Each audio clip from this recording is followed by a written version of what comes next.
Today we have the Honda HRV. It's quite an interesting looking vehicle. If you look at the outside, it's more than adequate in terms of fuel efficiency, and it actually has quite decent space. But is there something specific and striking that will make you want to buy this Honda HRV? Let's find out in today's video. As always, welcome back to all returning viewers. If you are new here, my name is Mohammed and you are watching Motoring and Tech World. We are doing car reviews on this channel. There will be some tech videos coming up soon, so put your notifications on. If you are not subscribed already, please subscribe to the channel, as there will be very exciting videos coming up. The Honda HRV comes in two derivatives, which are Comfort and Executive. The review model that you're looking at now is the top of the range Executive. It has a 1.5 liter engine and a CVT gearbox. Here at the exterior you can see it does have LED headlights, a very nice Honeycomb grille at the bottom, and fog lights as well. Here we can just zoom in so you can get a good look at it.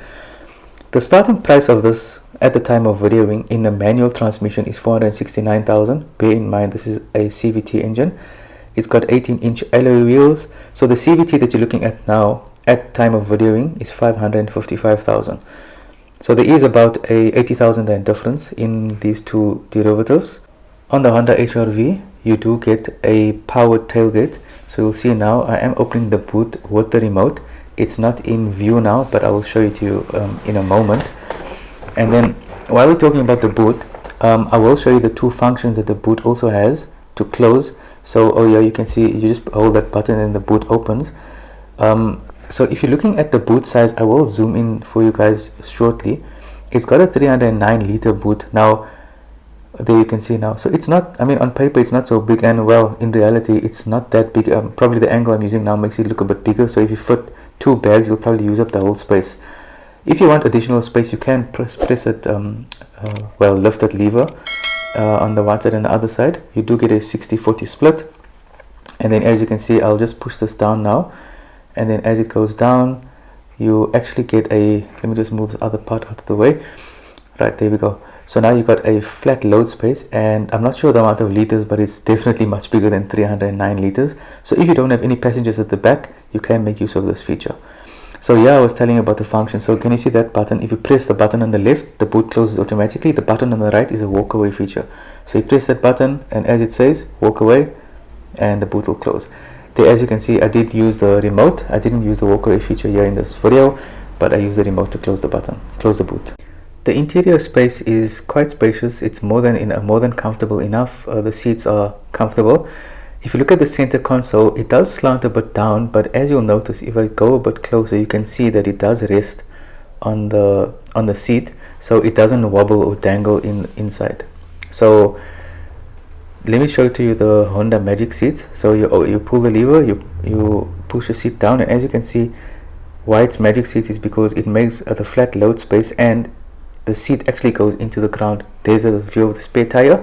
In terms of knee room, it is quite decent. Even though I am short, I think a taller person would still fit at the back.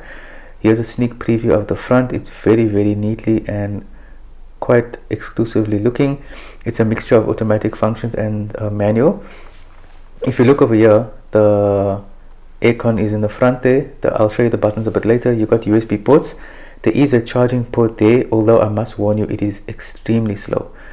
Well, whether you're in eco mode or normal mode, that doesn't really make a difference in the charging station. I did just show you the 12-volt socket there.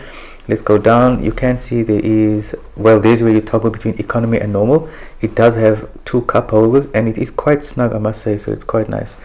It doesn't have a sunroof, but if you see here, you just pull this back. This is in the front seat, and you do have a view of the sky. Not that you have to look there while you're driving. At the back, this might be a bit of an inconvenience, but you can remove these shutters or shades, whatever you call it. You just unhook it there and you pull it down, and you can see there. But the only thing is, where do you store it? I actually found a space. I'm going to show you now. So this is how it looks when you pull it down. So you can put it there as long as it doesn't interfere with the front passenger. It should be fine. At the back you do have air vents. You have two USB ports, and you got a small compartment there. You also have this this pocket here where you can put some items. It is quite decent. At the back you can see there's a speaker. There is a nice place for a cup holder, and you got automatic windows. In terms of fuel, it's a 40-liter fuel tank, which I think for a car of this size is a bit on the smaller side. I'd expect that in a hatch. A nice feature it has is automatic opening. So you just put your hand there and you open the car. You don't need to unlock it with a key. If you look on the side here, you can adjust your mirrors electronically. You got opening and closing at your fingertips, all around electric windows, a nice place for a cup, and a small compartment. Here's a small sneak preview of the interior of the front cabin before we get inside. Oh, and you can electronically adjust the front seat. Let me show you. I don't know if you can see it moving, but you move it forward and back there, and then up and down on the other side. In terms of the inside, you do have start and stop. So let's put the car on. You can see how it looks when it switches on. It's not a digital cluster, it is analog, although it does look quite neat and it's quite neatly designed. Let's have a look at the steering wheel. It is a multi-function steering wheel. You've got your volume buttons on the side there. You've got your source button, your audio buttons. On the right, you do have your cruise control and your lane keep assist, which is quite nice. The scrolling function works quite well in the car, and to put the volume up and down, you must press the button. In terms of infotainment system, it is 8-inch. It's not the most the resolution is not the best, that I have to say about that. It does have Bluetooth audio. You can connect your phone quite easily to this car. You just basically put your Bluetooth on, search for Honda HRV, click pair, and you're good to go, and you can make a phone call within a second. So it's quite easy to use.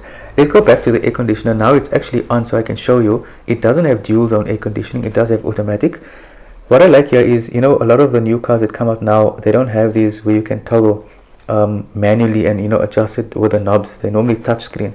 So I think this is quite nice. There's again a view of the 2 USB ports and the charging port as well. Another use for the charging port is you can even put a prayer mat. It actually fits quite nicely. And why I'm saying this is because it charges so slow. You might, maybe in about half an hour, you might get 1% charge. So maybe you can put something else there. You can just leave your phone there without charging, or put a prayer mat there. That's fine. So in terms of the actual drive, you know, the claimed fuel consumption of this Honda HRV is 6 liters per 100. That might sound a little, but in actual fact, I tested it.